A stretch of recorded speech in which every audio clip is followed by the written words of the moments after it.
Bonjour tout le monde! Alors aujourd'hui, on va faire des maths. On va apprendre à trier les formes deux dimensions. Alors on va les séparer, on va faire des groupes. Avant de faire des groupes, on doit trouver qu'est-ce qui est pareil et qu'est-ce qui est différent dans les formes. Alors on a parlé que les formes ont différentes caractéristiques.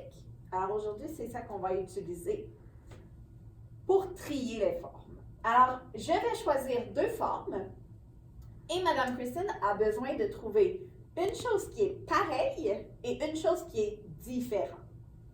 Alors, je vais choisir cette forme ici et la forme ici.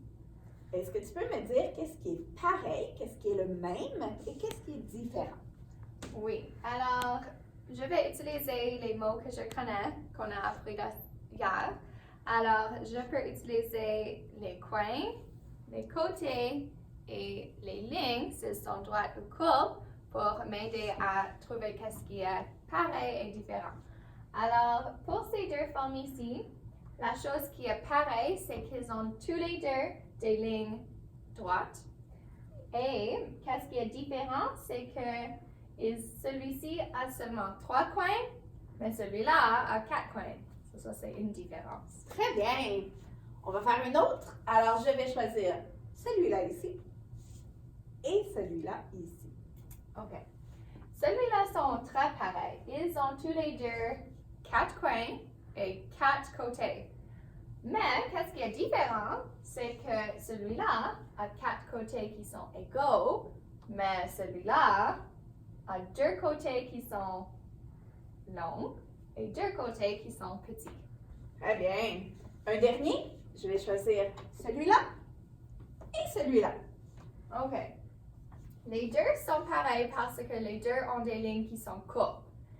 Ce qui est différent, c'est que celui-là a pas de coin, mais celui-là a 2 coins. Bravo! OK, alors maintenant, on va trier les formes. Alors, quand on trie les formes, on doit faire deux groupes et on doit utiliser deux caractéristiques qu'on connaît sur les formes. Alors, par exemple, si je choisis le cercle ici, alors je vais venir dessiner le cercle.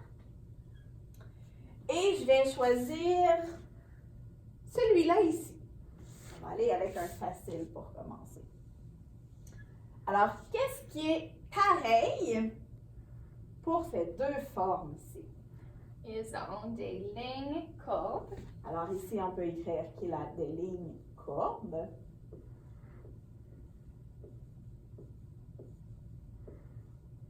Ils ont 0 coin.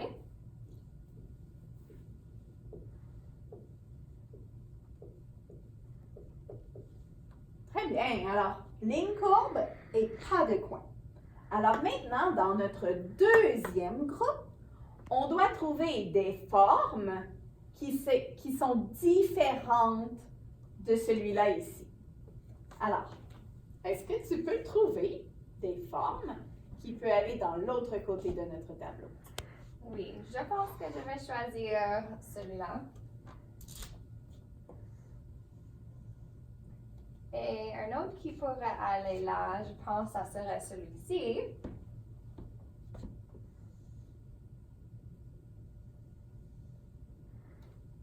Alors, je pense que la règle que je veux suivre ici, c'est qu'il y a des lignes droites. On peut aussi dire que c'est des côtés. Et aussi, ils ont 3 coins. Voilà! Alors, maintenant, on peut refaire. On va effacer celui-là et on va choisir différentes formes. Alors, je vais commencer de mon côté. Je vais choisir cette forme-là. Alors,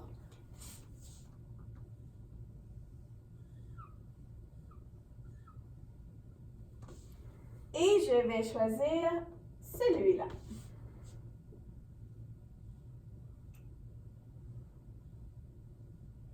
Alors, j'ai choisi ces deux ici parce que celui-là a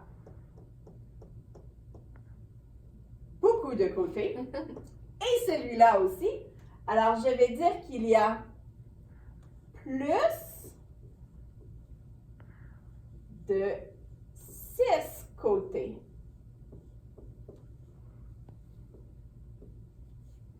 Et je vais dire qu'il n'y a pas de ligne courbe.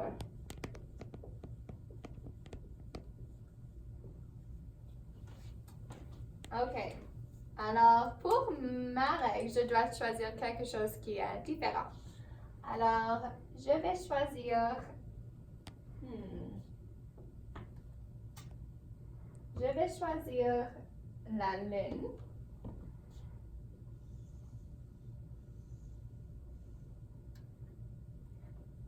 Et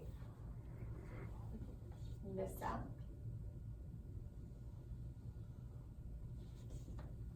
Parce que il y a moins que 6 côtés. Mais est-ce qu'il y a des côtés? Non. Il n'y a Parce pas de Il côtés. n'y a pas de côté droit. Alors, je pourrais écrire moins que 6 côtés ou pas de côté. Et aussi, ils ont des lignes courbes. Parce que la règle de Madame Stephanie, c'était qu'il n'y a pas de lignes courbes. Alors, moi, mes formes ont des lignes courbes. Alors, quand tu trouves les caractéristiques des poids, c'est seulement le contraire. Alors, s'il y a la ligne courbe ici, il ne va pas avoir de ligne courbe ici. Voilà. Alors maintenant, c'est ton tour. Tu dois trier des formes. Bonne chance!